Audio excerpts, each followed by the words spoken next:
আমি জাগিৰৰ নেতৃত্বে প্ৰতি বছৰে মিন্স 93 পৰা নাট উৎসৱ পালন কৰি আহিছোঁ। আগতে 3 দিনীয়াকৈ, তাৰপিছত আমি 2 দিনীয়াকৈ আমি নাট উৎসৱ পালন কৰি আছোঁ।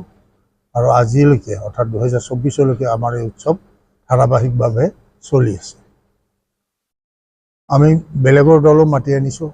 আগতে নগাঁৱৰ দল মাতি আনিছিলোঁ আৰু এতিয়া আজি 2 বছৰমানৰ পৰা আমি গুৱাহাটীৰ সমাহাৰ গোষ্ঠী ডক্টৰ সীতানাথ লহকৰৰ সমাহাৰ গোষ্ঠীক নিমন্ত্ৰণ কৰি আনিছোঁ। এই উৎসৱটো পালন কৰোঁতে আমাৰতো অসুবিধা কিছু হৈছে, আৰ্থিক অসুবিধা, কিন্তু তাৰ মাজতে আমাৰ সভাপতি আমাৰ ভৱেন শৰ্মা, আমাৰ উপসভাপতি বিমল শৰ্মা, অৰুণা ভূঞা তালুকদাৰ, অৱন্তী বৰা, এইবিলাকে যথেষ্টখিনি সহায় কৰি আহিছে। আৰু এইবাৰো আমাৰ 28 আৰু 29 ছেপ্টেম্বৰত জাগিৰোড কলা মন্দিৰত আমি এই উৎসৱটো পালন কৰিম।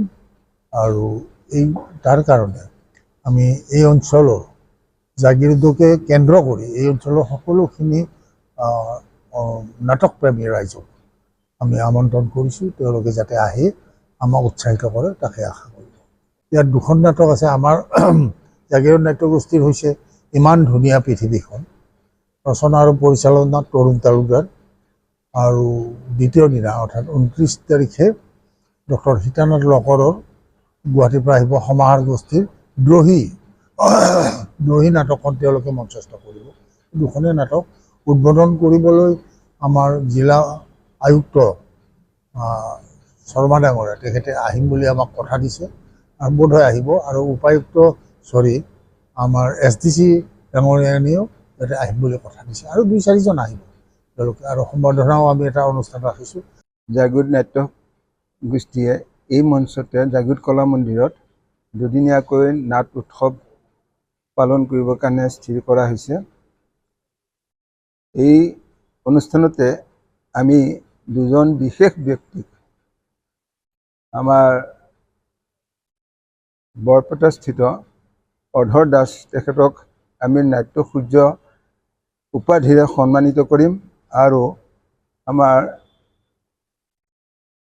কন্দৰ্প তালুকদাৰ আমাৰ নাট্যগোষ্ঠীৰে এজন নিষ্ঠাৱান কৰ্মী, তেখেতক নাট্য যোদ্ধা হিচাপে আমি সন্মানিত কৰিবৰ কাৰণে যোজা চলাইছোঁ। আপোনালোকে নাট উপভোগ কৰিব আহিব, আমাক উৎসাহিত কৰিব। আমাৰ জাগিৰোডৰ নাট যাতে আমি গোটেই অসম তথা ভাৰতবৰ্ষতে বিয়পি পৰে, এই এটা পৰিকল্পনাৰে আমি আগবাঢ়িছোঁ।